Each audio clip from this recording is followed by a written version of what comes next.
Ngapain sih bikin video segala? Tugas sekolah aja pakai bikin video. Emang kamu jadi YouTuber? Eits, tenang dulu. Justru ini adalah cara guru zaman now untuk bikin siswanya lebih kreatif dan relevan dengan hidup mereka. Mau tahu caranya? Let's break it down. Di era digital seperti saat ini, guru itu harusnya menjadi kreator, membuat pembelajaran siswanya itu lebih menarik. Mulai dari satu, memberikan atau menyusun materi secara informatif. Tapi bukan hanya itu, harus juga menarik secara visual. Kedua, memberikan panduan isinya, bisa dari video, bisa dari podcast, dan infografis yang banyak beredar di internet.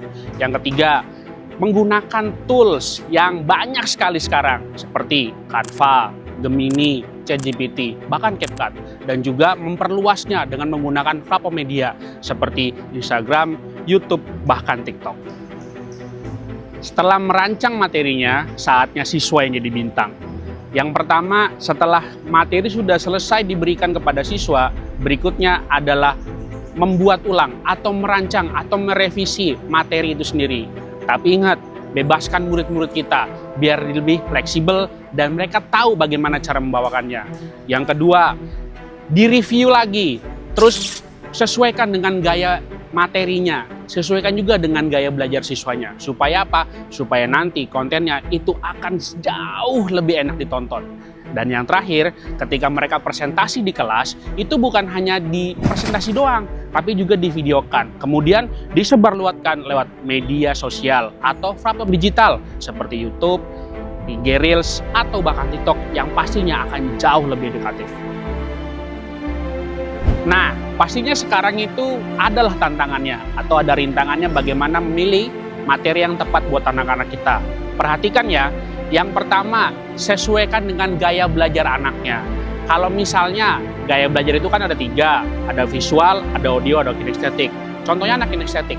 Anak kinestetik itu materinya itu yang dia bisa dipresentasikan sekaligus dipraktekkan. Misal kita bisa kasih exploring untuk membuat teh misalnya, atau membuat coklat panas misalnya, atau membuat yang lain-lain. Artinya materinya itu bisa dipresentasikan sekaligus dipraktekkan.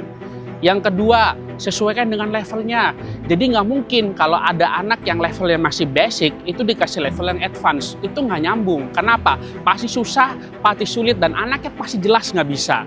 Yang ketiga, topiknya harus sederhana aja, tapi juga relevan. Misalnya, daily activity, itu kita bisa bungkus dengan materi, nanti di videonya bikin a day of my life. Dan yang terakhir, materinya itu harus bisa dieksplorasi. Artinya, bisa dipanjangin, bisa dipendekin, tapi disesuaikan dengan kemampuan siswa. Jangan cuma sekedar mentok di teori, ngambil dari buku, atau bahkan nyomot dari internet. Menjadi guru sekaligus konten kreator itu bukan hanya soal terkenal, tapi bagaimana kita, satu, mengemas edukasi dengan cara yang menyenangkan dan juga inovatif. Yang kedua, memberikan ruang buat anak-anak kita yang belajar itu menjadi lebih menarik, tertantang. Nantinya mereka akan berkembang, percaya diri, dan bahkan berkarya.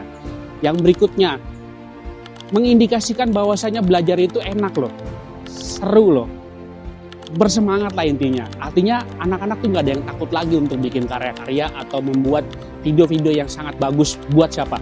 Buat mereka sendiri. Dan yang paling penting, ingat, guru tidak butuh panggung. Yang butuh panggung adalah anak-anak kita. Karena sejatinya kalau gurunya berhasil, sudah otomatis anak-anaknya akan jauh lebih berhasil. Oke, segini dulu aja ya. Next time kita akan bahas apa sih yang dibutuhkan atau langkah pertama apa sih yang dibutuhkan untuk seorang guru biar jadi kreator. Ingat ya, sekarang itu zamannya guru sebagai kreator. Ayo, kita bukan hanya pengajar, tapi juga kita penggerak kreatif di masa depan. Ingat, saatnya jadi kreator, bukan hanya jadi penonton.